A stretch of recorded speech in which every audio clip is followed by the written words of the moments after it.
Welcome. I hope that you're ready to learn a ton about React Native. My name is Stephen Greider and I will be your instructor. I've written many courses on React, and this course in particular is my second course focused on React Native. I have collected a tremendous amount of feedback on why students want to learn React Native, and this course is kind of like the culmination of that effort.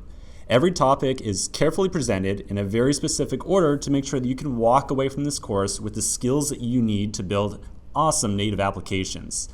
So the overwhelming goal here, like the thing we're really going to drive home towards, is building usable real applications. In addition to just learning, hey, what the heck is React Native? My goal with this course is to start coding on real projects as soon as possible, but React Native makes that just a little bit difficult as it requires a little environment setup ahead of time. So we're going to go through a little bit of getting started stuff in the next couple of sections before we start working on our first application. Even if you've already ran through the React Native installation, if you did it like a couple months ago, hey, no problem, you can probably skip it. But if you installed React Native like when it first came out, then I really recommend that you go through the installation directions, because setup with React Native is kind of a little bit notoriously difficult. Now, one quick word about compatibility with your operating system.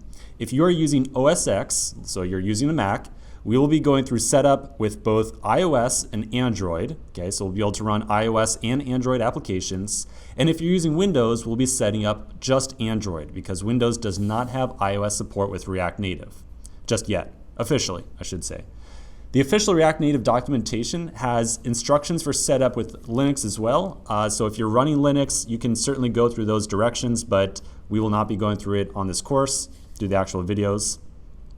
Every app that we build in this course is going to be 100% compatible with both iOS and Android, so no need to sweat getting left in the cold if you do not have the perfect OS setup.